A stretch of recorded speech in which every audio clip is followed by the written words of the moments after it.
Bonjour à tous et bienvenue dans les secrets de tournage du Dîner de cons, un film qui a traversé les générations et dont on connaît plus d'une réplique devenue complètement culte maintenant. De l'idée d'origine du film en passant par le casting et même quelques tentatives d'exploitation outre-Atlantique, bienvenue dans les coulisses d'un film mythique. 24 sur 2, 3e.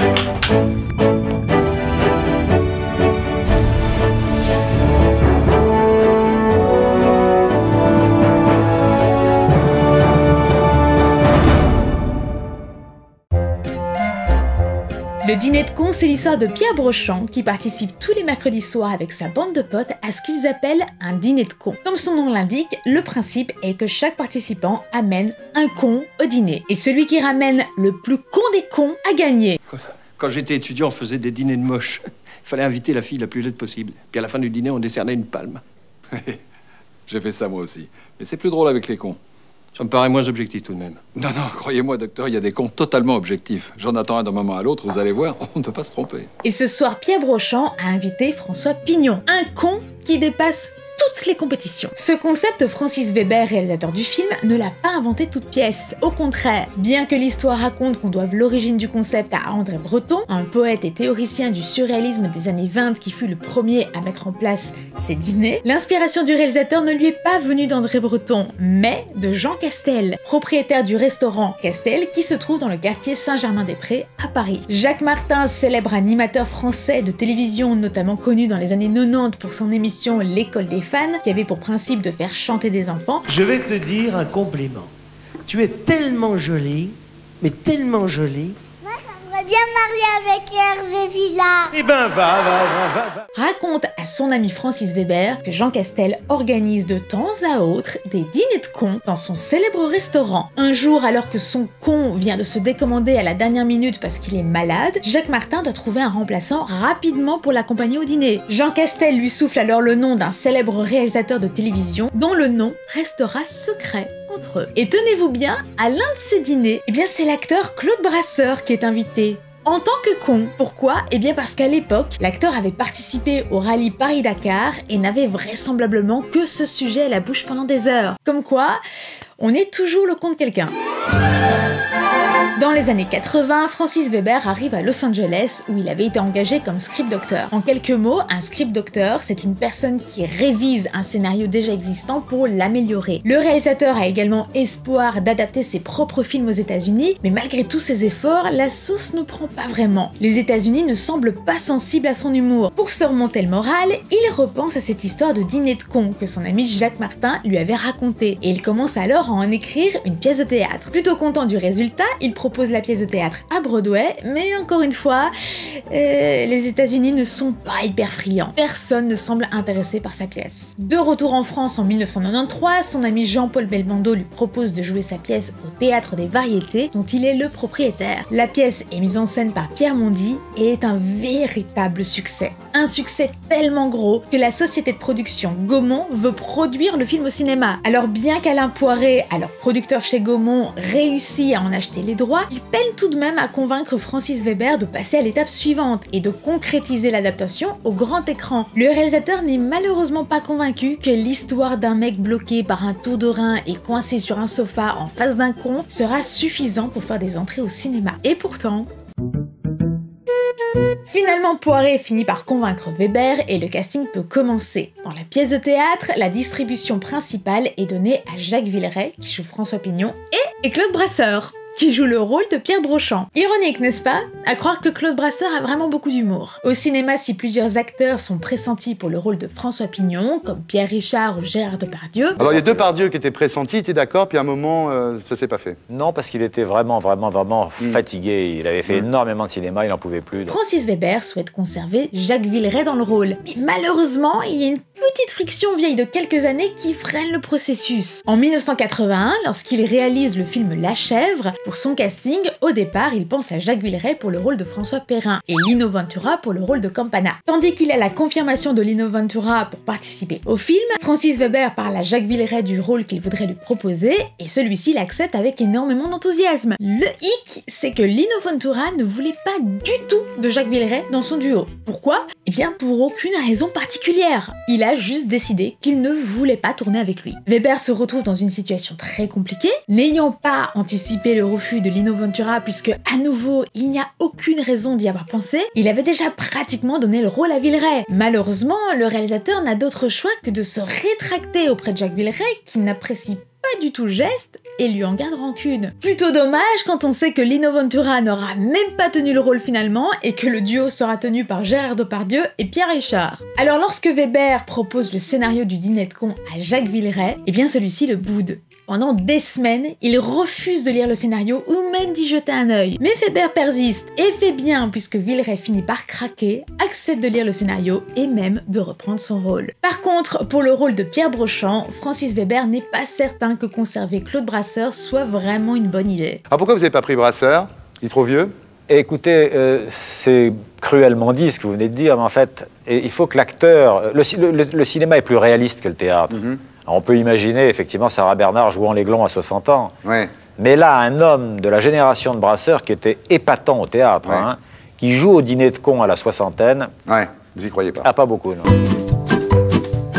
À son grand étonnement, le film connaît un succès encore plus grand que la pièce de théâtre. Il sort le 15 avril 1998, soit à peine une semaine après la sortie de Titanic en France. Titanic engendre plus de 22 millions d'entrées, tandis que le Dîner de cons engendre plus de 9 millions d'entrées. Il sent directement le film en deuxième place derrière Titanic dans les films ayant fait le plus d'entrées cette année-là. Le Dîner de cons rafle 3 prix au César, ce qui est quand même plutôt pas mal pour une comédie. Celui du meilleur scénario. Alors, le César est attribué à Francis Weber pour le Dîner de cons.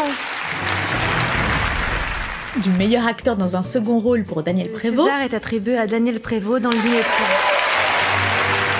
cons. A.k.a. Lucien Cheval, le contrôleur fiscal. Tout le monde ici, on aime tous le cinéma à en mourir. Et d'en mourir, il y a rire.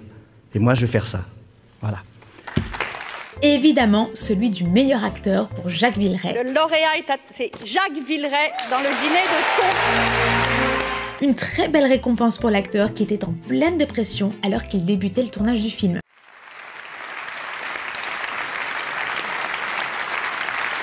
Et bien sûr une à Francis Weber aussi, sinon sans scénario il n'y a pas de beau rôle. Un succès tel que les débats vont bon train pour savoir qui va adapter le film aux États-Unis. Et parmi les gros bonnets d'Hollywood, il y a un certain Steven Spielberg lui-même, qui après une séance privée dans son ranch en Californie, a vraiment très envie de réaliser le film chez lui. Mais malgré les négociations, il n'y a rien de concluant qui se fait et le remake finit par tomber à l'eau. Avant d'être finalement réalisé en 2010 par Jay Roach, le réalisateur des films Mon beau-père et moi 1 et 2.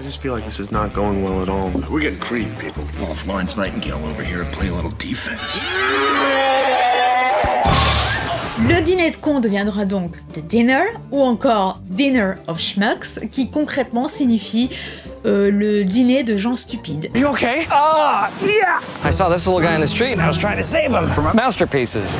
Amazing. In the words of John Lennon, you may say I'm a dreamer, but I'm not. The only one. The only what? That's the lyric. You may say I'm a dreamer, but I'm not the only one. I don't think so, Tim. Are you doing that dinner? I'm sorry. I'll tell him dinner's off. Oh my God. Let it go! I feel like I'm in The Shining. Oh my God, my back. Is it your back? Même si le remake connaît un petit succès aux États-Unis, l'adaptation est jugée mauvaise par la critique et par Francis Weber lui-même. Et on ne peut pas leur donner tort. En France, le remake est distribué dans à peine 9 salles et ne comptabilise que 852 spectateurs au total, ce qu'on peut appeler un bide. Mais revenons-en à la version française. Pour l'équipe, ce succès, on le doit certes à la justesse du jeu des acteurs, mais surtout au perfectionnisme de Francis Weber. Vous n'êtes pas avec Madame Brochand? Mais non, elle s'est décommandée. C'est pas ce que Roussin m'a dit. Lui, il m'a bien dit, il est avec Madame Brochand. Mais pas du tout, je suis avec la femme de mon contrôleur fiscal.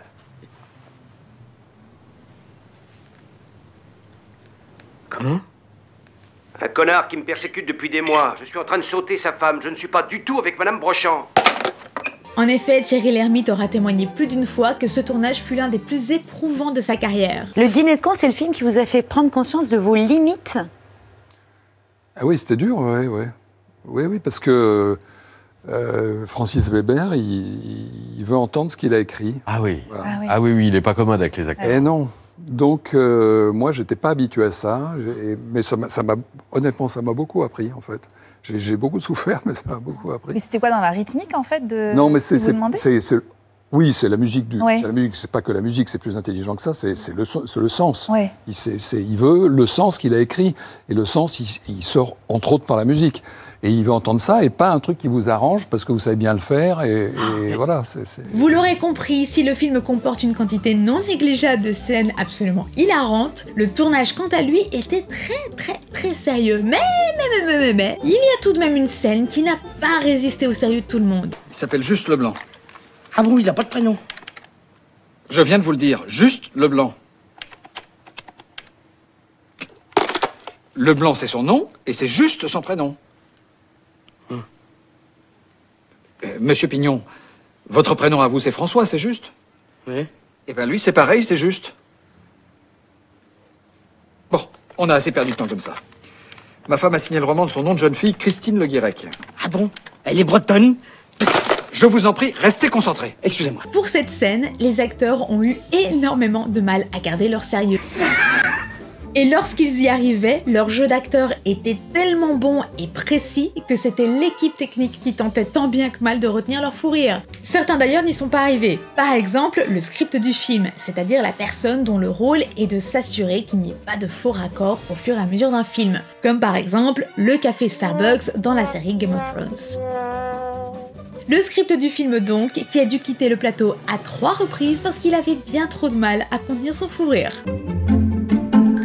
C'est le footballeur Just Fontaine qui a inspiré le nom Juste Leblanc à Weber. Francis Weber, qui a d'ailleurs connu son propre con, si je peux m'exprimer comme ça, il explique que lors d'un dîner, il rencontre un directeur d'hôtel qui lui parle pendant toute la soirée des génocides arméniens. Alors s'il n'a rien contre le sujet, il est vrai qu'entendre parler du même sujet toute la soirée, ça fait long. Le lendemain, il appelle un de ses amis à qui il a envie de raconter cet énergumène qu'il a rencontré la veille. Seulement voilà, c'est au fur et à mesure de l'appel qu'il se rend compte qu'en fait il s'est trompé de numéro. Et qu'au téléphone, c'est pas du tout l'ami en question qu'il a, mais le fameux gars dont il se moque. Gêné quand il se rend compte de la boulette, il raccroche, mais rappelle quelques temps après pour s'excuser et proposer à l'homme en question un dîner pour se faire pardonner. Non pas un dîner de con, je vous vois venir. Sauf qu'à ce dîner du pardon, le directeur d'hôtel reprend de plus belle ses conversations interminables sur les génocides arméniens.